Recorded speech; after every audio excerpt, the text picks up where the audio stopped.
Okay, അപ്പോൾ നമ്മൾ ഇത്രയും അല്ലെങ്കിൽ കഴിഞ്ഞ ക്ലാസ്സുകളിൽ നമ്മൾ പഠിച്ചു വന്നത് അല്ലെങ്കിൽ പഠിച്ച കാര്യങ്ങൾ ഹോർമോൺസിനെ കുറിച്ചാണ്. നമ്മൾ ഹ്യൂമൻ ബീയിങ്സിനകത്തുള്ള ഗ്ലാൻസ്, എന്ത് ഗ്ലാൻസ് ആണ്? എൻഡോക്രൈൻ ഗ്ലാൻസ് അഥവാ അന്തസ്രാവി ഗ്രന്ഥികൾ. എന്താണ് എൻഡോക്രൈൻ ഗ്ലാൻസ് അഥവാ അന്തസ്രാവി ഗ്രന്ഥികൾ എന്നൊക്കെ നിങ്ങൾ പഠിച്ചു കഴിഞ്ഞു. ഓക്കെ, ഇനി നമുക്ക് മനുഷ്യരിൽ മാത്രമല്ല എന്താണ് ഇത്തരം കെമിക്കൽ സബ്സ്റ്റൻസസ് ഉള്ളത്, മറിച്ച് ആരിലുമുണ്ട്? ചെറിയ ഇനം ജീവികളിലുമുണ്ട്. അപ്പോൾ അങ്ങനെയുള്ള കുറച്ച് കാര്യങ്ങൾ നമുക്ക് പരിചയപ്പെടാം. അത്തരം വസ്തുക്കളെ നമ്മൾ വിളിക്കുന്ന പേരാണ് ഫിറമോൺസ്. എന്താണ് ഫിറമോൺസ്?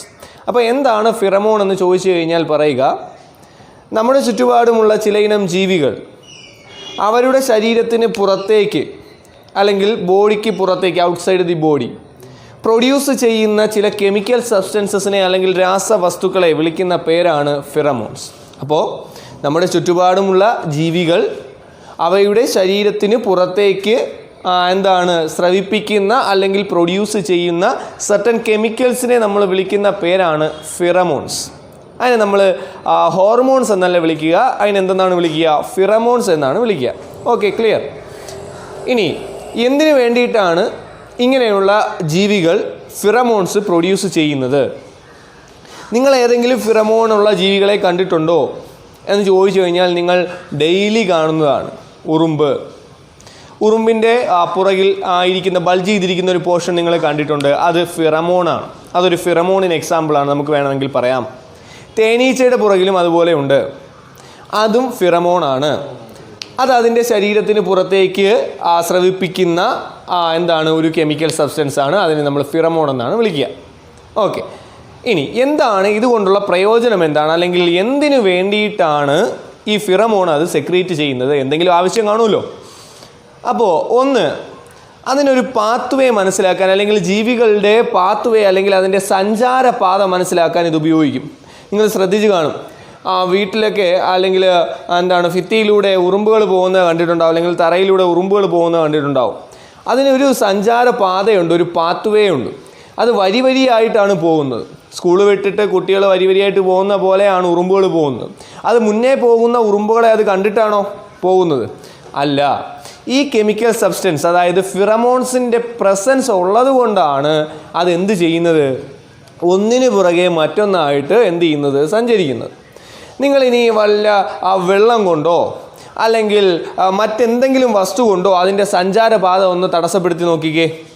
അത് പല വഴിക്ക് പോകുന്നത് കാണാം. ഇങ്ങനെ വരിയായിട്ട് പോകുന്ന സമയത്ത് നിങ്ങൾ പലപ്പോഴും ചെയ്യുന്നതാണ്, എന്തെങ്കിലും കൊണ്ട് അതിൻ്റെ സഞ്ചാരപാത അങ്ങ് മാറ്റും, അല്ലെങ്കിൽ അതിനെ അങ്ങ് തടസ്സപ്പെടുത്തും. നിങ്ങൾ കൈ കൊണ്ടോ വെള്ളം കൊണ്ടോ ഒക്കെ തടസ്സപ്പെടുത്താറുണ്ട്. തടസ്സപ്പെടുത്തുമ്പോൾ എന്ത് സംഭവിക്കും? കുറച്ച് നേരം അല്ലെങ്കിൽ ആ സമയം അത് പല വഴിക്ക് പോകുമെങ്കിലും പിന്നെയും അത് അതേ ഡയറക്ഷനിലേക്ക് അല്ലെങ്കിൽ അതേ വഴിയിലൂടെ തന്നെ പോകുന്നതായിട്ട് കാണാൻ പറ്റും. അതെന്തിൻ്റെ പ്രസൻസ് ഉള്ളതുകൊണ്ടാണ്? ഫിറമോണിൻ്റെ പ്രസൻസ് ഉള്ളത് കൊണ്ടാണ്. ഓക്കെ, ദെൻ അതുപോലെ എന്തെങ്കിലും ഒരു ഡേഞ്ചർ അല്ലെങ്കിൽ ഒരു അപകടം മനസ്സിലാക്കാൻ ഉപയോഗിക്കും. എന്തിനാണ്? ഒരു ഡേഞ്ചർ അല്ലെങ്കിൽ ഒരു അപകടം മനസ്സിലാക്കാൻ ഉപയോഗിക്കും. പിന്നീട് അവൈലബിലിറ്റി ഓഫ് ഫുഡ് അല്ലെങ്കിൽ ആഹാരത്തിൻ്റെ ലഭ്യത മനസ്സിലാക്കാൻ വേണ്ടിയിട്ട് ഈ ഫിറമോണുകൾ ഉപയോഗിക്കാറുണ്ട്. ഇപ്പോൾ നിങ്ങൾ പഞ്ചസാര എടുക്കുന്ന സമയത്ത് അതിൽ ഒരു തരി പഞ്ചസാര എവിടെയെങ്കിലും വീണു, തറയിൽ വീണു. ഈ തറയിൽ വീണ സമയത്ത് ഇതെന്ത് ചെയ്യുന്നു? നമ്മുടെ ഒരു ഉറുമ്പ് അതിനടുത്തേക്ക് വരുന്നു. കുറച്ച് കഴിഞ്ഞ സമയത്ത് അല്ലെങ്കിൽ 1 മിനിറ്റ് കഴിയുന്നതിന് മുമ്പ് തന്നെ അവിടെ ഒരുപാട് ഉറുമ്പുകൾ വരുന്നത് കാണാൻ പറ്റും. എന്തുകൊണ്ടാണ്? ആദ്യം വരുന്ന ഉറുമ്പ് ഈ കെമിക്കൽ സബ്സ്റ്റൻസായ ഫിറമോണിനെ പുറത്തേക്ക് പ്രൊഡ്യൂസ് ചെയ്യുന്ന സമയത്ത് എന്താണ് സംഭവിക്കുക? ബാക്കിയുള്ള ഉറുമ്പുകളെല്ലാം കൂടി വരാൻ കാരണം എന്താണ്? അവിടെ എന്തോ ഒരു അപകടമുണ്ട് അല്ലെങ്കിൽ അവിടെ എന്തോ ഫുഡുണ്ട് എന്ന് കരുതിയിട്ടാണ് എല്ലാവരും കൂടി അങ്ങോട്ടേക്ക് വരുന്നത്. ക്ലിയർ അല്ലേ? ഓക്കെ, അപ്പോൾ അവൈലബിലിറ്റി ഓഫ് ഫുഡ്, ആഹാരത്തിൻ്റെ ലഭ്യത മനസ്സിലാക്കാൻ, അതുപോലെ എന്തെങ്കിലും ഡേഞ്ചർ അല്ലെങ്കിൽ അപകടമുണ്ടെങ്കിൽ അത് മനസ്സിലാക്കാൻ എല്ലാം ഈ ഫിറമോൺ സഹായിക്കും. പിന്നെ അട്രാക്റ്റിംഗ് മേറ്റ്സ്, അതായത് തൻ്റെ ഇണയെ ആകർഷിക്കാൻ വേണ്ടിയിട്ടും ഉപയോഗിക്കാറുണ്ട്? ഫിറമോണുകൾ ഉപയോഗിക്കാറുണ്ട്. ഇപ്പോൾ ഒരു തേനീച്ച എന്ത് ചെയ്യുന്നു? ഇപ്പോൾ നിങ്ങളെ ഒരു തേനീച്ച കൂട്ടിൽ നിങ്ങൾ കല്ലെടുത്ത് എറിയുന്നു. അപ്പോൾ സ്വാഭാവികമായിട്ട് ആ തേനീച്ച തേനീച്ച കൂട്ടിൽ നിന്നും ഒരു 1-2 തേനീച്ച നിങ്ങളെ വന്ന് കടിക്കുന്ന സമയത്ത് സംഭവിക്കുന്നത്? ബാക്കി കൂട്ടത്തോടെ തേനീച്ചകൾ വരാൻ കാരണം എന്താണ്? വരുന്ന ആദ്യം 1 2 വരുന്ന ഈ തേനീച്ചയെ നമ്മളെ കണ്ടിട്ടാണോ ആ തേനീച്ച വരുന്നത്? അല്ല, കല്ലെറിഞ്ഞ ഡിറക്ഷനിലേക്ക് അല്ലെങ്കിൽ കല്ലെറിഞ്ഞ ദിശ ഏതാണോ ആ ദിശയിലേക്ക് എന്ത് ചെയ്യുന്നു? വരും. ഈ തേനീച്ച വരികയും നമ്മളെ കടിക്കുകയും ചെയ്യുന്നു.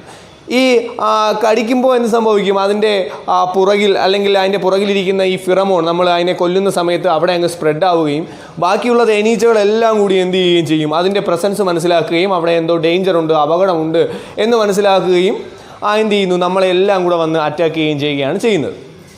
ഓക്കെ, അവസാനം നമ്മൾ എന്ത് ചെയ്യേണ്ടി വരുന്നു? ഏതെങ്കിലും ഒരു ജലാശയത്തിലോ മറ്റോ നമ്മൾ ചിലപ്പോൾ ചാടുന്ന സമയത്ത് എന്ത് ചെയ്യുന്നു? അത് തിരികെ പോകുന്നു. ആ തിരികെ പോകുന്നത് എന്തുകൊണ്ടാണ്? നമ്മൾ വെള്ളത്തിൽ ചാടി രക്ഷപ്പെട്ടത് കൊണ്ടാണോ? ഇനി വെള്ളത്തിൽ ഇറങ്ങാൻ പറ്റാത്തതുകൊണ്ടാണോ? അല്ല, ഈ ഫിറമോണുകൾ എന്ത് ചെയ്യും? ഈ ജലത്തിൽ അങ്ങ് സ്പ്രെഡ് ചെയ്ത് പോകും, അല്ലെങ്കിൽ ലയിച്ചങ്ങ് പോകും. അതിൻ്റെ പ്രസൻസ് പിന്നെ മറ്റുള്ള തേനീച്ചകൾക്ക് കിട്ടാതെ വരും. അങ്ങനെ എന്ത് ചെയ്യുന്നു? അങ്ങ് പോകുന്നു. അപ്പോൾ ഇതാണ് ഫിറമോൺ എന്ന് പറഞ്ഞു കഴിഞ്ഞാൽ. ഓക്കെ, അപ്പോൾ ഈ ഫിറമോണിന് അല്ലെങ്കിൽ എന്താണ് കൃത്രിമമായിട്ട് അല്ലെങ്കിൽ ആർട്ടിഫിഷ്യലായിട്ട് നമുക്ക് ഈ ഫിറമോൺസിനെ നമുക്ക് എന്ത് ചെയ്യാൻ പറ്റും? നിർമ്മിക്കാൻ പറ്റും. നമുക്കിനിയിപ്പോൾ സ്വാഭാവികമായിട്ട് പ്രകൃതിയെ കാണപ്പെടുന്ന കുറച്ച് ഫിറമോൺസിന് ഈ എക്സാമ്പിൾ നമുക്ക് നോക്കാം. ഒന്ന്, നിങ്ങൾ എല്ലാവരും കേട്ടിട്ടുണ്ട് കസ്തൂരിമാനിലെ കസ്തൂരി, മസ്ക് ഡിയറിലെ മസ്കോൺ അല്ലെങ്കിൽ മസ്ക് എന്ന് പറഞ്ഞു കഴിഞ്ഞാൽ കസ്തൂരിമാനിലെ കസ്തൂരി എന്താണ്? ഒരു ഫിറമോണിന് എക്സാമ്പിളാണ്. അതുപോലെ പെൺ പട്ടുനൂൽ ശലഭത്തിലെ ബോംബിക്കോൾ അല്ലെങ്കിൽ ഫീമെയിൽ സിൽക്ക് വേമിലെ ബോംബിക്കോൾ. എന്താണ് ബോംബിക്കോൾ? ആരാണ് ഈ ബോംബിക്കോൾ പ്രൊഡ്യൂസ് ചെയ്യുന്നത്? ഫീമെയിൽ സിൽക്ക് വേം അല്ലെങ്കിൽ പെൺ പട്ടുനൂൽ ശലഭം പ്രൊഡ്യൂസ് ചെയ്യുന്ന ഉൽപ്പാദിപ്പിക്കുന്ന ഒരു ഫിറമോണാണ് ബോംബിക്കോൾ. പിന്നെ കസ്തൂരിമാനിലെ കസ്തൂരി, അതുപോലെ വെരുകിലെ സിവറ്റോൺ അല്ലെങ്കിൽ സിവറ്റോൺ കാറ്റിലെ എന്താണ് സിവറ്റോൺ. ഓക്കെ, വെരുകെന്ന് പറഞ്ഞു കഴിഞ്ഞാൽ എന്താണ് കാടുകളിൽ കാണപ്പെടുന്ന പൂച്ചയേക്കാൾ അല്ലെങ്കിൽ ഒരല്പം കൂടി വലിപ്പമുള്ള അതിൻ്റെ ശരീരമൊക്കെ നല്ല നീളമുള്ള പൂച്ചയേക്കാൾ നീളമുള്ള ഒരു ജീവിയാണ് വെരുക്. അപ്പോൾ ആ വെരുക് ഉൽപ്പാദിപ്പിക്കുന്ന അല്ലെങ്കിൽ സിവറ്റോൺ കാറ്റ് പ്രൊഡ്യൂസ് ചെയ്യുന്ന സിവറ്റോൺ, ഇതൊക്കെയാണ് ഫിറമോണിന് എന്ത് എക്സാമ്പിളുകൾ. ഓക്കെ, ക്ലിയർ അല്ലേ? അപ്പോൾ എന്താണ് ഫിറമോൺസ് എന്ന് ക്ലിയർ അല്ലേ? ഓക്കെ, ദെൻ ഡൗട്ട്സ് ഒന്നും ഇല്ലല്ലോ. നമുക്ക് അടുത്ത ഭാഗത്തിലേക്ക് പോവാം.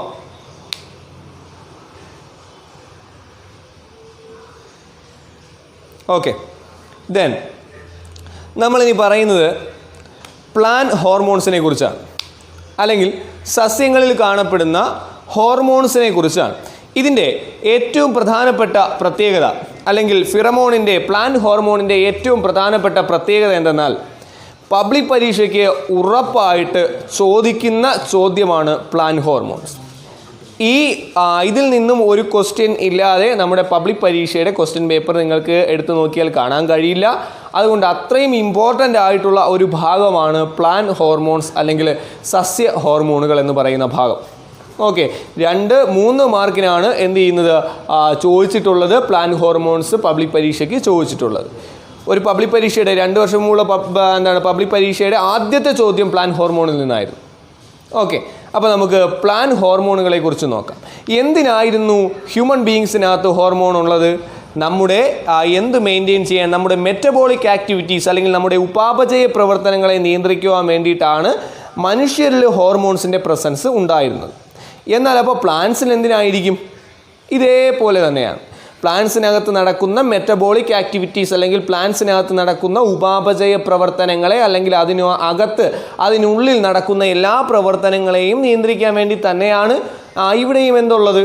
നമ്മുടെ ഹോർമോൺസ് ഉള്ളത്. അപ്പോൾ അതിനെ വിളിക്കുന്ന പേരാണ് പ്ലാന്റ് ഹോർമോൺസ്. അപ്പോൾ നമുക്ക് പ്രധാനപ്പെട്ട പ്ലാന്റ് ഹോർമോൺസ് നോക്കാം. ഒന്നാമത്തെ പ്ലാന്റ് ഹോർമോണാണ് ഓക്സിൻസ്. എന്താണ്? ഓക്സിൻസ്. ഓക്കെ, നമുക്ക് നോക്കാം അതിൻ്റെ ഫങ്ഷൻ എന്താണെന്ന് നോക്കാം. ഒന്നാമത്തെ ഫങ്ഷൻ കോശ വളർച്ച അല്ലെങ്കിൽ സെൽ ഗ്രോത്ത്. എന്താണ്? കോശ വളർച്ച അല്ലെങ്കിൽ സെൽ ഗ്രോത്ത്. അതായത് കോശം വളരാൻ സഹായിക്കുന്നത് ആരാണ്? ഓക്സിനാണ്.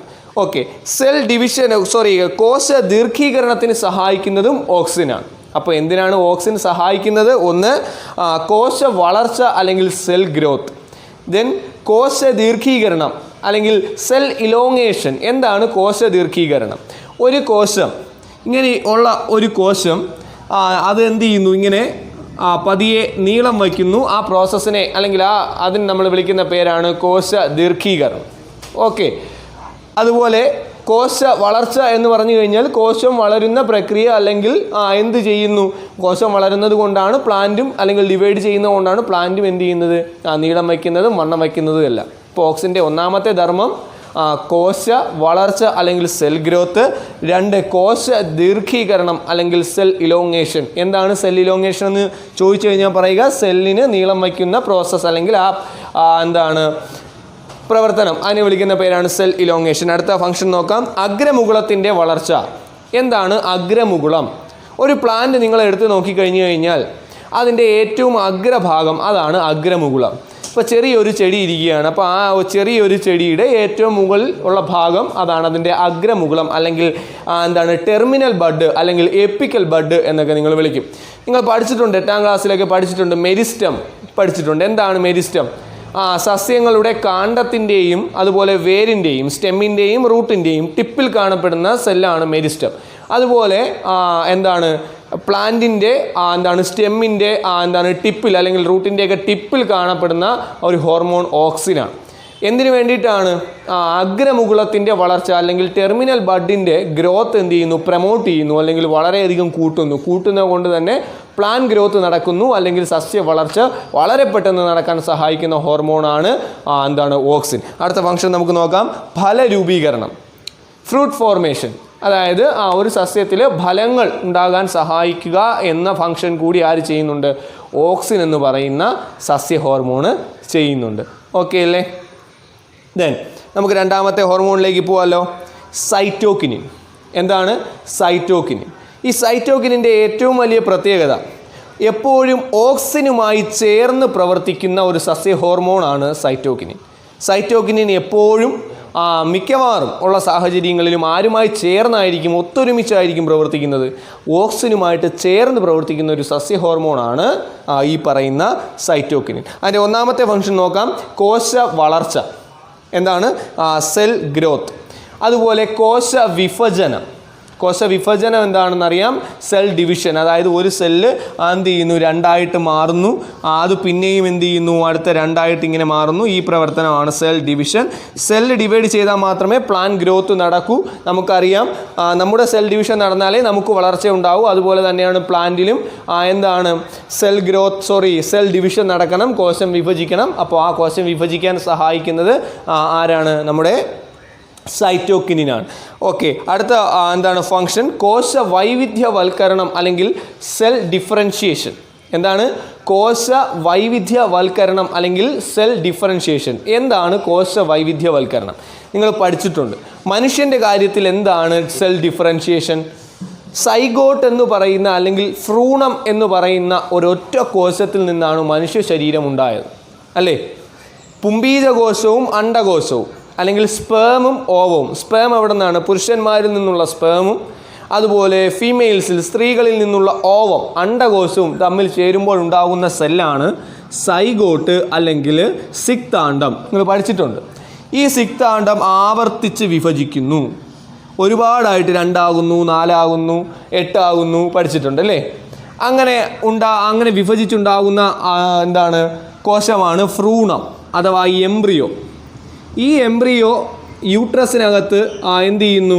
10 months അല്ലെങ്കിൽ 270-280 ദിവസങ്ങൾ കൊണ്ട് കംപ്ലീറ്റ് ആയിട്ട് ഗ്രോ ചെയ്യുന്ന ഒരു ന്യൂ ബോൺ ബേബി ആയിട്ട്, ഒരു കുഞ്ഞായിട്ട് മാറുന്നു. അപ്പോൾ ഏത് സെല്ലിൽ നിന്നാണ് ഉണ്ടായത്? സൈഗോട്ട് എന്ന് പറയുന്ന ഒറ്റ കോശത്തിൽ നിന്നാണ് ഒരു ന്യൂ ബോൺ ബേബി അല്ലെങ്കിൽ ഒരു കുഞ്ഞായി മാറിയത്. ആ കുഞ്ഞിൽ എന്തെല്ലാം ടിഷ്യൂസാണുള്ളത്? നമുക്കറിയാം. മസിൽ ടിഷ്യൂ ഉണ്ട്, അല്ലെങ്കിൽ പേശീകോശമുണ്ട്, നാഡീകോശം അല്ലെങ്കിൽ ന്യൂറോൺസ് ഉണ്ട്, ഇല്ലേ? ബ്ലഡ് ഉണ്ട്. ഇങ്ങനെ ഒരുപാട് സെല്ലുകൾ ഇല്ലേ? ഇതെല്ലാം ഉണ്ടായത് എവിടെ നിന്നാണ്? ഒരൊറ്റ സെല്ലിൽ നിന്നാണ്. അതുപോലെ തന്നെയാണ് പ്ലാന്റിൻ്റെ കാര്യത്തിലും. മെരിസ്റ്റമിക കോശം നിങ്ങൾ പഠിച്ചിട്ടില്ലേ? ആ മെരിസ്റ്റമിക കോശങ്ങൾ വിഭജിക്കുന്നത് കൊണ്ടാണ് സസ്യത്തിനകത്തുള്ള പലതരം കലകൾ അല്ലെങ്കിൽ പലതരം ടിഷ്യൂസും ഉണ്ടാകുന്നത്. എവിടെ നിന്നാണ്? ഒരൊറ്റ സ്ഥലത്തു നിന്നാണ്. എവിടെ നിന്നാണ്? പ്ലാന്റിൻ്റെ ഒരൊറ്റ സ്ഥലത്ത് നിന്നാണ് ഇതെല്ലാം ഉണ്ടായത്. ഒരു കോശത്തിൽ നിന്ന്, അതായത് മെരിസ്റ്റമിക കോശം എന്ന് പറയുന്ന ഒറ്റ കോശത്തിൽ നിന്നാണ് പാരൻകൈമ നിങ്ങൾ പഠിച്ചിട്ടുണ്ടല്ലേ? സസ്യകലയല്ലേ പാരൻകൈമ, പ്ലാന്റ് ടിഷ്യൂ. അതുപോലെ കോളൻകൈമ, സ്ക്ലീറൻകൈമ, സൈലം, ഫ്ലോയം, ഇതെല്ലാം ഉണ്ടായിരിക്കുന്നത് മെരിസ്റ്റമിക കോശത്തിൽ നിന്നാണ് ഇതെല്ലാം ഉണ്ടാകുന്നത്. ആ പ്രവർത്തനമാണ് സെൽ ഡിഫറൻഷിയേഷൻ. മനസ്സിലായോ? ആ സെൽ ഡിഫറൻഷിയേഷന് സഹായിക്കുന്ന ഹോർമോൺ ആരാണ്? നമ്മുടെ സൈറ്റോകിനിനാണ്. അപ്പോൾ സെൽ ഗ്രോത്ത്, സെൽ ഡിവിഷൻ, കോശ വിഭജനം, അതുപോലെ കോശ വൈവിധ്യവൽക്കരണം അല്ലെങ്കിൽ സെൽ ഡിഫറൻഷിയേഷൻ എന്നിവയ്ക്ക് സഹായിക്കുന്ന ഒരു പ്ലാന്റ് ഹോർമോണാണ് ഏതാണ് നമ്മൾ ഈ പറഞ്ഞ സൈറ്റോകിനിൻ. ഈ രണ്ട് ഹോർമോണുകളും ക്ലിയർ അല്ലേ?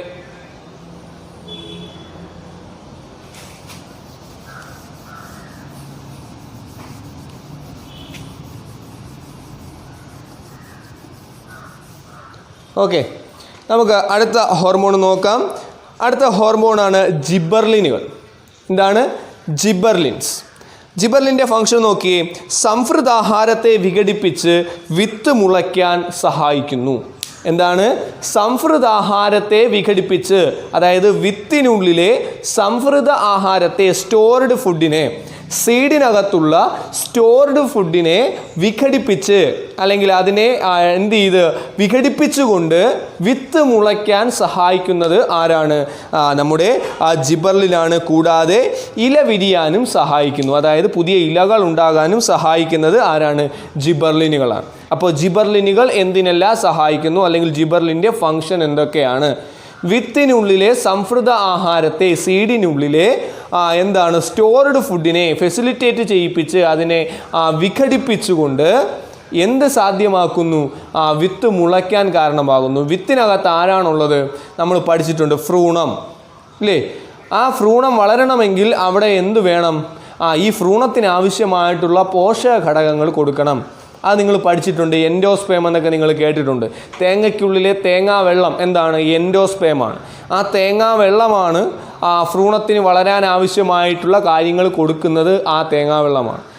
അങ്ങനെയാണ് എന്തുണ്ടാകുന്നത്? നമ്മൾ കഴിക്കുന്ന തേങ്ങ എന്ന് പറയുന്ന ആ സാധനം, കഴിക്കുന്ന ഭാഗമുണ്ടല്ലോ, ആ കഴിക്കുന്ന ഭാഗം ഉണ്ടാകുന്നത് ഏതിൽ നിന്നാണ്? ഈ എൻഡോസ്പേം ഇങ്ങനെ ആ ഭ്രൂണത്തിന് ഇങ്ങനെ പോഷക ഘടകങ്ങൾ കൊടുത്താണ് അതങ്ങനെ ഉണ്ടാകുന്നത്. അതുപോലെ തന്നെയാണ് വിത്തിനുള്ളിലെ ഭ്രൂണം വളരണമെങ്കിൽ ആ വിത്തിനുള്ളിൽ ശേഖരിച്ചു വച്ചിരിക്കുന്ന സംഫൃതാഹാരം വിഘടിക്കേണ്ടതുണ്ട്.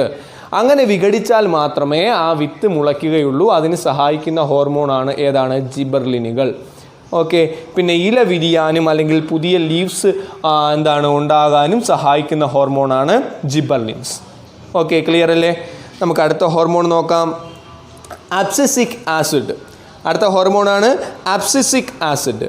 അതിൻ്റെ ഫങ്ഷൻ അതെന്താണ് ചെയ്യുന്നത്? ഭ്രൂണത്തിൻ്റെ സുപ്താവസ്ഥ അല്ലെങ്കിൽ ഡോർമെൻസി ഓഫ് എംബ്രിയോ. എന്താണ് ഭ്രൂണത്തിൻ്റെ സുപ്താവസ്ഥ?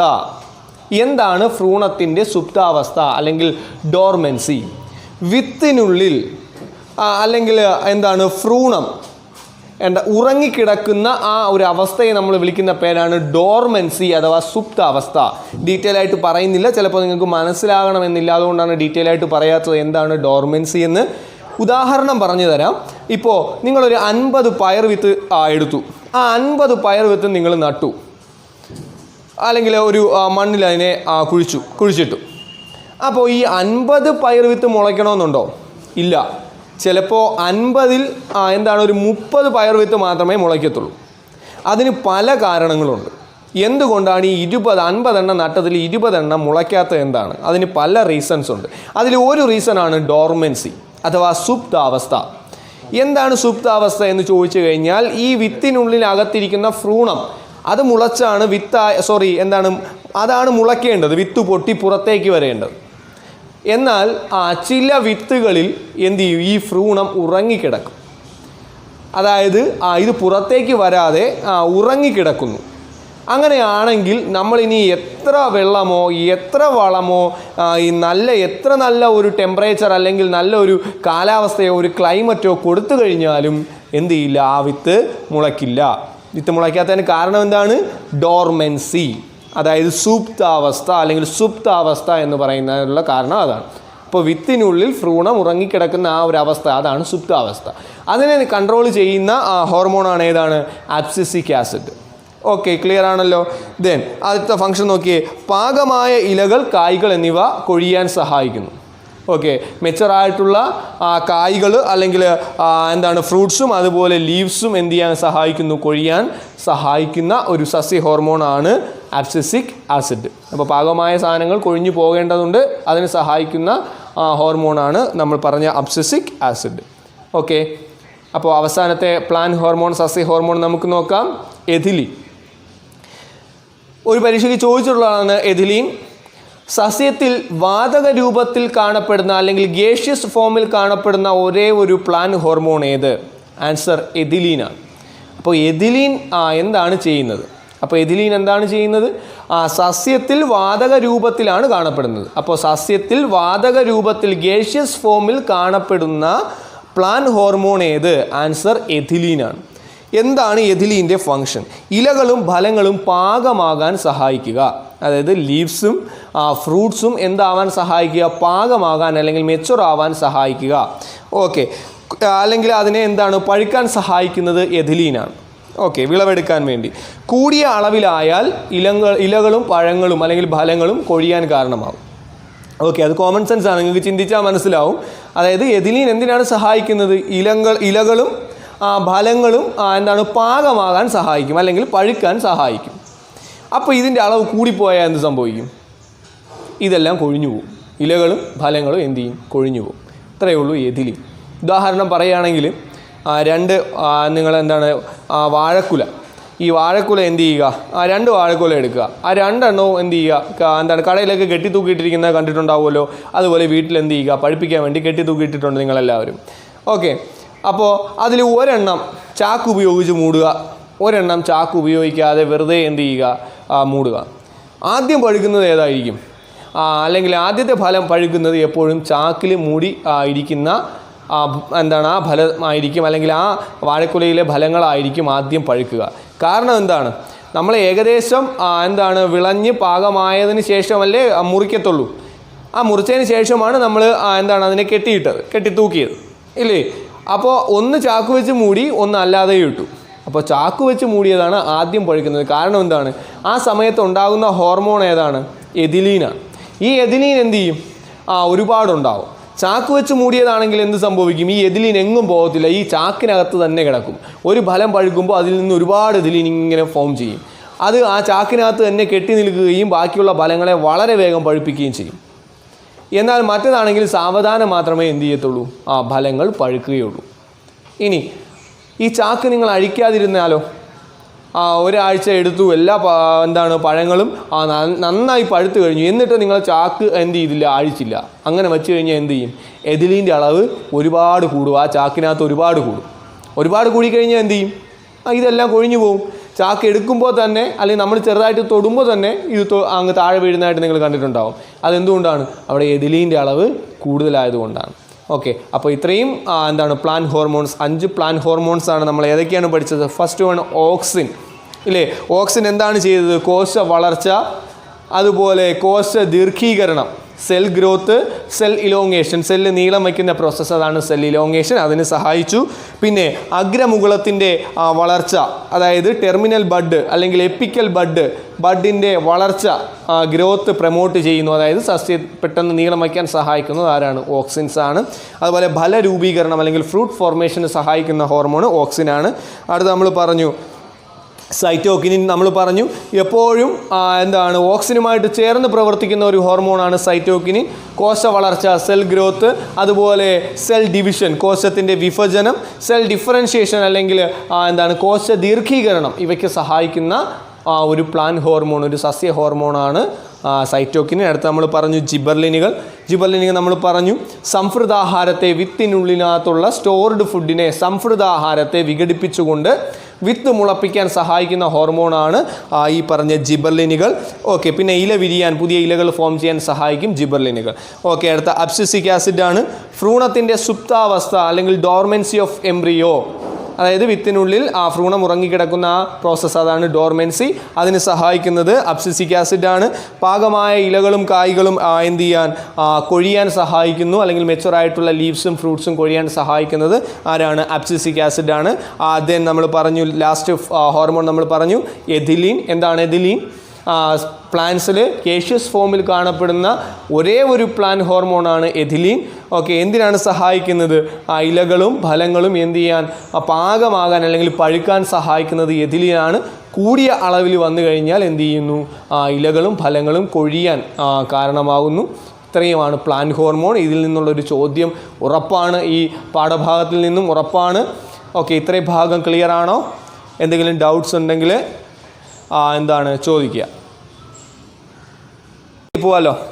ഓക്കെ, വളരെ ഇമ്പോർട്ടൻ്റ് ആയിട്ടുള്ള അടുത്ത ഭാഗം കൃത്രിമ സസ്യ ഹോർമോണുകൾ അല്ലെങ്കിൽ ആർട്ടിഫിഷ്യൽ പ്ലാന്റ് ഹോർമോൺസ്. ഞാൻ പറഞ്ഞു 2 വർഷം മുമ്പുള്ള പബ്ലിക് പരീക്ഷയുടെ ആദ്യത്തെ ചോദ്യം ഈ ഭാഗത്ത് നിന്നായിരുന്നു, അതായത് പ്ലാന്റ് ഹോർമോൺസിൽ നിന്നായിരുന്നു. ആദ്യത്തെ ചോദ്യം ഈ പറയുന്ന ചോദ്യമാണ്, അല്ലെങ്കിൽ ഈ പഠിക്കുന്ന ഭാഗത്ത് നിന്നുള്ള ഒരു ചോദ്യമായിരുന്നു. കൂടുതൽ കുട്ടികളും അത് എഴുതിയില്ല, കാരണം അത് ഒരു സിമ്പിൾ ടോപ്പിക്കാണ്, ഒരു ചെറിയൊരു ഭാഗമായതുകൊണ്ട് തന്നെ വളരെ കാര്യമായിട്ട് കുട്ടികൾ എന്ത് ചെയ്തില്ല, പഠിച്ചില്ല. ആ ക്വസ്റ്റ്യൻ ഞാൻ പറയാം, പഠിപ്പിച്ചുകൊണ്ടിരിക്കുന്ന സമയത്ത് തന്നെ ക്വസ്റ്റ്യൻ പറയാൻ എന്താണെന്ന്. അപ്പോൾ നമുക്ക് നോക്കാം, കൃത്രിമ സസ്യ ഹോർമോണുകൾ അല്ലെങ്കിൽ ആർട്ടിഫിഷ്യൽ പ്ലാന്റ് ഹോർമോൺസ്. എന്താണ് കൃത്രിമ സസ്യ ഹോർമോണുകൾ? കൃത്രിമമായി നിർമ്മിക്കുന്ന സസ്യ ഹോർമോണുകൾ അല്ലെങ്കിൽ പ്ലാന്റ് ഹോർമോൺസ്, അത്രയേ ഉള്ളൂ. ആർട്ടിഫിഷ്യലായിട്ട് നിർമ്മിക്കുന്നു, കെമിക്കലി കുറേ കാര്യങ്ങളെല്ലാം കൂടി, സബ്സ്റ്റൻസസ് എല്ലാം കൂടി ചേർത്ത് നിർമ്മിക്കുന്ന ഹോർമോൺസ്, അത്രയേ ഉള്ളൂ. സാധാരണ നമ്മളിപ്പോൾ പഠിച്ച ഇത്രയും പ്ലാന്റ് ഹോർമോൺസ് എന്താണ്? സ്വാഭാവികമായി ഒരു സസ്യത്തിൽ, ഒരു പ്ലാന്റിൽ ഉണ്ടാകുന്നതാണ്. എന്നാൽ ആർട്ടിഫിഷ്യൽ പ്ലാന്റ് ഹോർമോൺ ആണെങ്കിലോ നമ്മുടേതായ ആവശ്യത്തിന് വേണ്ടി നമ്മൾ തന്നെ നിർമ്മിക്കുന്ന, ആർട്ടിഫിഷ്യലായി കെമിക്കൽ സബ്സ്റ്റൻസസിൻ്റെ സഹായത്തോടു കൂടി നിർമ്മിക്കുന്ന ഹോർമോൺസ്, അതാണ് ആർട്ടിഫിഷ്യൽ പ്ലാന്റ് ഹോർമോൺസ്. ഓക്കെ, അതിൽ ഒന്നാമത്തെ ആർട്ടിഫിഷ്യൽ പ്ലാന്റ് ഹോർമോൺ നോക്കാം, ഓക്സിൻസ്. അതായത് ഇതെന്ത് ഓക്സിനാണ്? നമ്മൾ നേരത്തെ പഠിച്ച ഓക്സിൻ അല്ല. നേരത്തെ പഠിച്ച ഓക്സിൻ എന്താണ്? പ്ലാന്റ്സിൽ സ്വാഭാവികമായി ഉണ്ടാകുന്ന ഓക്സിനാണ്. അതല്ല, ഇതെന്താണ്? ആർട്ടിഫിഷ്യൽ ഓക്സിൻ അല്ലെങ്കിൽ കൃത്രിമമായി നിർമ്മിക്കുന്ന ഓക്സിൻ. എന്തിനു വേണ്ടിയിട്ടാണ് കൃത്രിമമായി നമ്മൾ ഓക്സിൻ നിർമ്മിക്കുന്നത്? ആ ഓക്സിൻ്റെ ഫംഗ്ഷനാണ് പഠിക്കാൻ പോകുന്നത്. ഓക്കെ അല്ലേ? ദെൻ നോക്കുക, ഫലങ്ങൾ അകാലത്തിൽ പൊഴിയുന്നത് തടയാൻ സഹായിക്കും. എന്താണ്? ഫലങ്ങൾ അകാലത്തിൽ പൊഴിയുന്നത് തടയാൻ സഹായിക്കും. അതായത് വേറൊന്നുമില്ല, നിങ്ങൾക്കൊരു പാഠം ഉണ്ടെന്ന് വിചാരിക്കുക. ഇപ്പോൾ എന്തിൻ്റെങ്കിലും നിങ്ങൾക്കൊരു പാഠമുണ്ട്, പോട്ടെ, ഒരു ആപ്പിളിൻ്റെ പാഠമാണെന്നിരിക്കട്ടെ. അതിൽ ഒരുപാട് തട്ടായിട്ടാണല്ലോ ഈ നിങ്ങൾ ഉദ്ദേശിച്ച സാമ്പത്തിക ലാഭം കിട്ടുമോ? അല്ലെങ്കിൽ നിങ്ങൾക്ക് ഉദ്ദേശിച്ച നല്ല വിളവ് ലഭിക്കില്ല. അതുകൊണ്ട് നിങ്ങൾക്ക് നല്ല സാമ്പത്തിക ലാഭവും കിട്ടില്ല. അതുകൊണ്ട് അവിടെ നമ്മൾ എന്ത് ഉപയോഗിച്ച് കൊടുക്കും? ഓക്സിൻ സ്പ്രേ ചെയ്ത് കൊടുക്കും. ഓക്സിൻസ് എന്താണ്? ആ ഫലങ്ങളിലേക്ക്, ആ പ്ലാന്റ്സിലേക്ക് നമ്മൾ സ്പ്രേ ചെയ്ത് കൊടുക്കുന്ന സമയത്ത് എന്ത് സംഭവിക്കും? ഈ ഫലങ്ങൾ അകാലത്തിൽ പൊഴിയുന്നത് തടയും. അതായത് ഈ ഓക്സിൻ തടയും, ആർട്ടിഫിഷ്യൽ ഓക്സിൻ തടയും അതിനെ. ഓക്കെ, അതാണ് ഒന്നാമത്തെ ഫംഗ്ഷൻ. അടുത്ത് വേര് മുളപ്പിക്കാൻ, സ്പ്രൗട്ടിങ് ഓഫ് റൂട്ട്സ്. വേര് മുളപ്പിക്കാൻ സഹായിക്കും. കൃത്രിമമായിട്ട് വേര് മുളപ്പിക്കാൻ സഹായിക്കുന്ന ഹോർമോൺ ഏതാണ്? നമുക്ക് ആവശ്യത്തിന് വേണ്ടി, നടുന്നതിനൊക്കെ ആവശ്യത്തിന് വേണ്ടിയിട്ട് വേര് മുളപ്പിക്കാൻ സഹായിക്കുന്നത് ആർട്ടിഫിഷ്യൽ ഓക്സിനാണ്.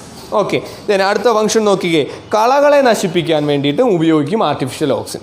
അതായത് ഒരു കളനാശിനിയായി, ഒരു വീഡിസൈഡായിട്ട് ഉപയോഗിക്കുകയും ചെയ്യുന്നു. ആരാണ്? നമ്മുടെ ആർട്ടിഫിഷ്യൽ ഓക്സിൻ. അപ്പോൾ ഒന്നാമത്തെ ഫംഗ്ഷൻ എന്താണ്? ഫലങ്ങൾ അകാലത്തിൽ പൊഴിയുന്നത് തടയാൻ സഹായിക്കും. അതായത് മെച്ചുവർ ആകുന്നതിന് മുമ്പ് പ്ലാന്റിൽ നിന്ന് ഫലങ്ങൾ കൊഴിഞ്ഞു പോകാതെ നോക്കുന്നത്, അല്ലെങ്കിൽ നോക്കാൻ നമുക്ക്, അല്ലെങ്കിൽ സ്പ്രേ ചെയ്ത് കൊടുക്കാം. ഈ ആർട്ടിഫിഷ്യൽ ഓക്സിൻ നമുക്ക് സ്പ്രേ ചെയ്ത് കൊടുക്കാം. രണ്ടാമത്തെ ഫംഗ്ഷൻ നമ്മൾ പറഞ്ഞു, വേര് മുളപ്പിക്കാൻ, അതായത് സ്പ്രൗട്ടിങ് ഓഫ് ഫ്രൂട്ട്സ് മുളപ്പിക്കാൻ നമ്മൾ ഉപയോഗിക്കാറുണ്ട്. കളകളെ നശിപ്പിക്കാൻ ഒരു വീഡിസൈഡായിട്ട് നമ്മൾ എന്ത് ചെയ്യാറുണ്ട്? ഉപയോഗിക്കാറുണ്ട് ആർട്ടിഫിഷ്യൽ ഓക്സിനെ. ഇതിൽ പബ്ലിക് പരീക്ഷയ്ക്ക് ചോദിച്ച ചോദ്യം 2,4-D ഡാഷ് അല്ലെങ്കിൽ 2,4-D എന്താണ് എന്നാണ് ചോദിച്ചത്. അതായത് ഓക്സിന് എക്സാമ്പിളാണ് 2,4-D. ഓക്സിന് കുറേ എക്സാമ്പിളുകളുണ്ട്, അല്ലെങ്കിൽ കൃത്രിമ ഓക്സിനായിട്ട് ഉപയോഗിക്കുന്ന കുറേ കെമിക്കൽ സബ്സ്റ്റൻസസ് ഉണ്ട്. ഒന്ന് NaA. ടെക്സ്റ്റ് ബുക്കിൻ്റെ, നിങ്ങളുടെ ടെക്സ്റ്റ് ബുക്കിൽ ഞാൻ ഈ പറയുന്ന ഈ പേജിൻ്റെ റൈറ്റ് സൈഡിൽ ഒരു ഗ്രീൻ കളർ കോളം ഉണ്ട്. ആ കോളത്തിനകത്ത് കിടപ്പുണ്ട് എല്ലാം. ഒന്നാമത്തത് NaA, അതുപോലെ IBA. നിങ്ങൾ കണ്ടാൽ, നിങ്ങൾക്ക് നോക്കിയാൽ മനസ്സിലാവും. NaA എന്നാൽ നാഫ്തലീൻ അസറ്റിക് ആസിഡ്, അതാണ് NaA. അടുത്തത് IBA, ഇൻഡോൾ ബ്യൂട്ടറിക് ആസിഡ്, അതാണ് IBA. ഇത് രണ്ടും കൃത്രിമ ഓക്സിൻ അല്ലെങ്കിൽ ആർട്ടിഫിഷ്യൽ ഓക്സിന് എക്സാമ്പിളുകളാണ്. ഇതെന്തിനു സഹായിക്കുന്നു എന്ന് ചോദിച്ചു കഴിഞ്ഞാൽ, ഫലങ്ങൾ അകാലത്തിൽ പൊഴിയുന്നത് തടയാൻ ഉപയോഗിക്കുന്ന ഒരു സാധനമാണ് ഈ രണ്ട് കെമിക്കൽ സബ്സ്റ്റൻസ്. അപ്പോൾ കൃത്രിമ ഓക്സിൻ എക്സാമ്പിൾ ചോദിച്ചു കഴിഞ്ഞാൽ ഏതൊക്കെ എഴുതണം? NaA, IBA, രണ്ടെണ്ണം. ഒന്നും കൂടിയുണ്ട്, അതാണ് 2,4-D. ഏതാണ്? ടെക്സ്റ്റിനകത്ത് തന്നെയുണ്ട് 2,4-D. ഓക്കെ, 2,4 എന്താണ് ഡി എന്ന് പറയുന്നത് ഒരു കെമിക്കൽ സബ്സ്റ്റൻസസ് ആണ്. അതൊരു കൃത്രിമ ഓക്സിന് എക്സാമ്പിളാണ്. അതൊരു വീഡിസൈഡാണ്, ഒരു കളനാശിനിയാണ്. എന്താണ്? വീഡിസൈഡ് അല്ലെങ്കിൽ കളകളെ നശിപ്പിക്കുന്നതിന് ഉപയോഗിക്കുന്ന സാധനമാണ് എന്താണ് 2,4-D എന്ന് പറയുന്നത്. ഓക്കെ, ഇനി ഇത് പരീക്ഷയ്ക്ക് ചോദിച്ചത് IBA full form indole butyric acid, അതാണ് IBA കേട്ടോ. ഓക്കെ, ദെൻ ഇതിൻ്റെ ഫങ്ഷൻ എന്താണെന്ന് ചോദിച്ചു. ഈ 2,4-D എന്ന് പറയുന്നത് പരീക്ഷയ്ക്ക് ചോദിച്ച ചോദ്യം ഇങ്ങനെയാണ്. 2,4-D ഒരു ഡാഷാണ്. ഓപ്ഷൻ ഉണ്ടായിരുന്നു കീടനാശിനി, എന്താണ് കളനാശിനി, കുമിൾനാശിനി, ഇങ്ങനെ ഒരുപാട് ഓപ്ഷൻ ഉണ്ടായിരുന്നു. ഓക്കെ, എന്താണ് ഒരു കളനാശിനിയാണ്, ഒരു കുമിൾനാശിനിയാണ്, ഒരു കീടനാശിനിയാണ്, ഇതൊക്കെയായിരുന്നു ഓപ്ഷൻ. കൂടുതൽ കുട്ടികൾ എന്താണ് എഴുതിയത്? കീടനാശിനിയാണ്, 2,4-D ഒരു കീടനാശിനിയാണ് എന്നാണ് എഴുതിയത്. തെറ്റിപ്പോയി. 2,4-D ഒരു കളനാശിനിയാണ് അല്ലെങ്കിൽ ഒരു വീഡിസൈഡാണ്. ഓക്കെ, IBA ഫുൾ ഫോം പറഞ്ഞില്ലേ? ഇൻഡോൾ ബ്യൂട്ടറിക് ആസിഡ്, അതാണ് IBA, indole butyric acid. NaA naphthalene acetic acid, അതാണ് NaA. ഓക്കെ, ദെൻ അപ്പോൾ ഇത്രയുമാണ് ഓക്സിൻ പഠിക്കുമ്പോൾ ഇത്രയും കാര്യങ്ങൾ പഠിക്കണം. ഈ 3 കെമിക്കൽ സബ്സ്റ്റൻസസിൻ്റെ പേരും പഠിക്കണം എക്സാമ്പിളുകളായിട്ട്. അടുത്ത നമുക്ക് നോക്കാം ജിബർലിനുകൾ. എന്താണ് ജിബർലിനുകൾ? നേരത്തെ പഠിച്ച ജിബർലിൻ അല്ല, അങ്ങനെ തെറ്റിദ്ധരിക്കരുത്. ആർട്ടിഫിഷ്യൽ ജിബർലിനുകളാണ്, അല്ലെങ്കിൽ എന്താണ് കൃത്രിമമായി നമ്മുടെ ആവശ്യത്തിന് വേണ്ടി ഉണ്ടാക്കുന്ന ജിബർലിനുകളാണ്. അതിൻ്റെ ഫംഗ്ഷൻ നമുക്ക് നോക്കാം. മുന്തിരി, ആപ്പിൾ മുതലായ ഫലങ്ങളുടെ വലിപ്പം വർദ്ധിപ്പിക്കാൻ ഉപയോഗിക്കുന്നു. അപ്പോൾ നിങ്ങൾ കടകളിലൊക്കെ കണ്ടിട്ടുണ്ടാവും, പല വലിപ്പത്തിലും സൈസിലും ഒക്കെ ഉള്ള എന്താണ് മുന്തിരി ഒക്കെ നിങ്ങൾ കണ്ടിട്ടുണ്ടാവും, മുന്തിരി, ആപ്പിളൊക്കെ. അപ്പോൾ അത് സ്വാഭാവികമായി ഉണ്ടാകുന്നത് കൊണ്ട് കൃത്രിമമായിട്ട് നമുക്ക് എന്ത് ചെയ്യാൻ പറ്റും? ഈ കൃത്രിമ ജിബർലിനുകൾ, ആർട്ടിഫിഷ്യൽ ജിബർലിനുകൾ സ്പ്രേ ചെയ്തുകൊണ്ട് അതിൻ്റെ വലിപ്പം എന്ത് ചെയ്യാൻ പറ്റും? കൂട്ടാൻ സഹായിക്കുന്നു. അപ്പോൾ മുന്തിരി, ആപ്പിൾ, ഗ്രേപ്സ് അല്ലെങ്കിൽ ആപ്പിൾ അതുപോലുള്ള ഫലങ്ങളുടെ വലിപ്പം, അതിൻ്റെ സൈസ് വർദ്ധിപ്പിക്കാൻ സഹായിക്കുന്ന ഒരു ഹോർമോണാണ് എന്താണ് ജിബർലിനുകൾ. ഓക്കെ, പിന്നീട് മറ്റൊരു ഫംഗ്ഷൻ നോക്കാം. മാർക്കറ്റിംഗ് സൗകര്യത്തിന് വേണ്ടിയിട്ട് എന്താണ് ഫലങ്ങൾ പഴുക്കുന്നത് തടയാൻ സഹായിക്കുകയും ചെയ്യുന്നത്. ഓക്കെ, മാർക്കറ്റിംഗ് സൗകര്യത്തിന് വേണ്ടിയിട്ട് ഫലങ്ങൾ പഴുക്കുന്നത് തടയും. അതായത് വേറൊന്നുമില്ല, ഇപ്പോൾ ഏറ്റവും കൂടുതൽ ആപ്പിൾ ഉൽപ്പാദിപ്പിക്കുന്ന രാജ്യം എവിടെയാണ്? ചൈനയാണ്. അത് കഴിഞ്ഞ് ഇന്ത്യയുണ്ട്. അപ്പോൾ ഈ ആപ്പിളെല്ലാം നമ്മൾ പുറം രാജ്യങ്ങളിലേക്ക് കയറ്റുമതി ചെയ്യാറുണ്ട്. ഇപ്പോൾ അമേരിക്കയിലേക്കാണെങ്കിലും മറ്റുള്ള വിദേശ രാജ്യങ്ങളിലേക്ക് നമ്മൾ കയറ്റുമതി ചെയ്യാറുണ്ട്. കയറ്റുമതി ചെയ്യുമ്പോൾ നമ്മൾ കൊണ്ടുപോകുന്നത് എന്താണ് വിമാനങ്ങളിലല്ല ഇതൊന്നും കൊണ്ടുപോകാറ്, കാർഗോ ആയിട്ട് കൊണ്ടുപോകാറ് ഷിപ്പിലാണ്. ഇത് ആഴ്ചകളെടുക്കും, 1, 2, 3 അല്ലെങ്കിൽ 1 മാസം വരെ എടുക്കാറുണ്ട് ഇത് അവിടെ എത്തുമ്പോൾ. നമ്മൾ ഇവിടുന്ന് പച്ചയായിട്ട് നമുക്ക് പറിക്കാൻ പറ്റത്തില്ലല്ലോ, പാകമായിട്ടല്ലേ പറിക്കാൻ പറ്റൂ, എന്നാലല്ലേ അത് ഭക്ഷ്യയോഗ്യമായിട്ടുള്ളൂ, നമുക്ക് ഫുഡിനായിട്ട് ഉപയോഗിക്കാൻ പറ്റൂ. അപ്പോൾ ഇതെന്ത് ചെയ്യുന്നു? നമ്മൾ ഇവിടുന്ന് വിളഞ്ഞതിന് ശേഷം മാത്രമാണ് നമ്മൾ ഇവിടുന്ന് പാകമായിട്ട് നമ്മൾ പറിച്ചെടുക്കുന്നത്. അതിനുശേഷം നമ്മൾ ഇതിനെ എവിടെ കൊണ്ടുപോകുന്നു? നമ്മൾ ഷിപ്പിലൂടെ നമ്മൾ വിദേശ രാജ്യങ്ങളിലേക്ക് കൊണ്ടുപോവുകയാണ്. കൊണ്ടുപോകുന്ന സമയത്ത് അവിടെ എത്തുമ്പോൾ ഇതെല്ലാം എന്ത് ചെയ്യാറുണ്ട്? പാഴി പോകാറുണ്ട്, അല്ലെങ്കിൽ ഇത് അഴുകിപ്പോകാറുണ്ട്. അപ്പോൾ അത് തടയാൻ ഉപയോഗിക്കുന്ന ഒരു ഹോർമോണാണ് എന്താണ്? ആർട്ടിഫിഷ്യൽ ജിബർലിനുകൾ. അപ്പോൾ മാർക്കറ്റിംഗ് സൗകര്യത്തിന് വേണ്ടിയിട്ട് ഫലങ്ങൾ പഴുക്കുന്നത് തടയുന്നു. ഇല്ലെങ്കിൽ ഇതെന്ത് ചെയ്യും? ഇത് അഴുകിപ്പോവും, നമുക്ക് എന്ത് ചെയ്യാണ്? ഉപയോഗയോഗ്യമല്ല, അല്ലെങ്കിൽ ഭക്ഷ്യയോഗ്യം ആവുകയില്ല. ഓക്കെ, ക്ലിയർ അല്ലേ? ദെൻ അടുത്ത നമുക്ക് നോക്കാം എഥിലീൻ. കൃത്രിമ എഥിലീൻ അല്ലെങ്കിൽ ആർട്ടിഫിഷ്യൽ എഥിലീൻ നോക്കാം. പൈനാപ്പിൾ ചെടികൾ ഒരേ സമയം പുഷ്പിക്കാൻ സഹായിക്കുന്നു. ചെടികൾ ഒരേ സമയം പുഷ്പിച്ചാൽ മാത്രമല്ലേ നമുക്ക് അതിൽ നിന്ന് ഒരേ സമയം വിളവെടുക്കാൻ കഴിയൂ. നിങ്ങൾക്കിപ്പോൾ ഒരു പൈനാപ്പിൾ തോട്ടം ഉണ്ടെങ്കിൽ ആ പൈനാപ്പിൾ തോട്ടത്തിൽ ആദ്യത്തെ കുറച്ച് ഭാഗം അല്ലെങ്കിൽ 2 വരി പൈനാപ്പിളുകൾ ആദ്യം പുഷ്പിക്കുന്നു. അടുത്ത ഒരു 2, 3 അല്ലെങ്കിൽ 4, 5 ആഴ്ച കഴിഞ്ഞതിന് ശേഷം അത് പുഷ്പിക്കുന്നു. അങ്ങനെ പുഷ്പിച്ച് കഴിഞ്ഞാലുള്ള പ്രശ്നം എന്താണ്? നിങ്ങൾക്ക് വിളവ് പല സമയങ്ങളിൽ കിട്ടും, നിങ്ങൾക്ക് സാമ്പത്തിക ലാഭം ഉണ്ടാവില്ല. ഒരുമിച്ച് കൊടുത്താൽ മാത്രമല്ലേ സാമ്പത്തിക ലാഭം കിട്ടത്തുള്ളൂ. അപ്പോൾ പൈനാപ്പിൾ ചെടികൾ ഒരേ സമയം പുഷ്പിക്കാൻ സഹായിക്കുന്ന ഹോർമോണാണ് ഏതാണ്? ആർട്ടിഫിഷ്യൽ എഥിലീൻ എന്ന് പറയുന്നത്. ഓക്കെ, ദെൻ തക്കാളി, ചെറുനാരങ്ങ, ഓറഞ്ച് തുടങ്ങിയ ഫലങ്ങൾ പഴുപ്പിക്കാൻ ഉപയോഗിക്കുകയും ചെയ്യുന്നുണ്ട് കൃത്രിമ എഥിലീൻ അല്ലെങ്കിൽ ആർട്ടിഫിഷ്യൽ എഥിലീൻ. അപ്പോൾ ഓറഞ്ച് അതുപോലെ ചെറുനാരങ്ങ ഇവയെല്ലാം പഴുപ്പിക്കാൻ ഉപയോഗിക്കുകയും ചെയ്യുന്നുണ്ട് ഏതാണ്? Artificial ethylene. ദെൻ അടുത്ത ഫംഗ്ഷൻ നോക്കുക. അടുത്തൊരു ഹോർമോണിൻ്റെ പേരാണ് എത്തിഫോൺ. പബ്ലിക് പരീക്ഷയ്ക്ക് ചോദിച്ചിട്ടുള്ള ചോദ്യമാണ് എത്തിഫോൺ. എഥിലീൻ്റെ ദ്രാവക രൂപത്തിൻ്റെ പേരെന്ത്? അല്ലെങ്കിൽ ഫ്ലൂയിഡ് സ്റ്റേറ്റ് അല്ലെങ്കിൽ ഫ്ലൂയിഡ് ഫോമിൻ്റെ പേരെന്ത് എന്ന് ചോദിച്ചിട്ടുണ്ട്. എത്തിഫോൺ. ഇത് എവിടെയാണ് ഉപയോഗിക്കുന്നതെന്ന് ചോദിച്ചിട്ടുണ്ട്. റബ്ബർ മരങ്ങളിലാണ്. എവിടെയാണ്? റബ്ബർ മരങ്ങളിൽ. അപ്പോൾ റബ്ബർ മരങ്ങളിൽ ഉപയോഗിക്കുന്ന ഹോർമോൺ ഏതാണെന്ന് ചോദിച്ചു കഴിഞ്ഞാൽ പറയുക എഥിഫോൺ. എഥിഫോൺ ആരുടെ ഫോമാണ്? എഥിലീൻ. എഥിലീൻ ഏത് ഫോമാണ്? വാതക രൂപമാണ്, ഗേഷ്യസ് ഫോമാണ്. ഇതിൻ്റെ ദ്രാവക രൂപത്തിന് അറിയപ്പെടുന്ന പേരാണ് എഥിഫോൺ. ഇത് എന്ത് ചെയ്യുന്നു? ഈ എഥിഫോൺ എന്ത് ചെയ്യുന്നു? നമ്മുടെ റബ്ബർ മരങ്ങളുടെ പട്ട അല്ലെങ്കിൽ റബ്ബർ മരങ്ങളിൽ സ്പ്രേ ചെയ്ത് കൊടുക്കും. സ്പ്രേ ചെയ്ത് കൊടുക്കുന്ന സമയത്ത് ഇത് തിരികെ എന്തായിട്ട് മാറും? എഥിലീനായിട്ട് മാറും. അപ്പോൾ എഥിഫോൺ എവിടെയാണ് ഉപയോഗിക്കുന്നത്? റബ്ബർ മരങ്ങളിലാണ്. റബ്ബർ മരങ്ങളിൽ ഉപയോഗിക്കുന്നത് ഇതെന്ത് ചെയ്യുന്നു? സ്പ്രേ ചെയ്ത് കൊടുക്കുന്നു, ഫ്ലൂയിഡാണ്. അത് എന്തായിട്ട് മാറുന്നു? തിരികെ എഥിലീനായിട്ട് മാറുന്നു. എഥിലീനായിട്ട് മാറുകയും പാലുൽപാദനം അല്ലെങ്കിൽ ലാറ്റക്സിൻ്റെ പ്രൊഡക്ഷൻ കൂട്ടാൻ സഹായിക്കുന്ന ഹോർമോണാണ് എഥിഫോൺ. ഓക്കെ, ക്ലിയർ അല്ലേ? ദെൻ അടുത്തത് അബ്സിസിക് ആസിഡ്. എന്ത് അബ്സിസിക് ആസിഡാണ്? നേരത്തെ പഠിച്ച അബ്സിസിക് ആസിഡ് അല്ല, ആർട്ടിഫിഷ്യൽ അബ്സിസിക് ആസിഡാണ്, കൃത്രിമ അബ്സിസിക് ആസിഡാണ്. ഓക്കെ, പഴവർഗ്ഗ സസ്യങ്ങളിൽ ഒരേ സമയത്ത് വിളവെടുപ്പ് നടത്താൻ സഹായിക്കുന്ന ഒരു ഹോർമോണാണ് ഏതാണ്? Abscisic acid. എന്താണ്? പഴവർഗ്ഗ സസ്യങ്ങളിൽ ഒരേ സമയത്ത് വിളവെടുക്കാൻ സഹായിക്കുന്ന ഹോർമോണാണ് ഏതാണ്?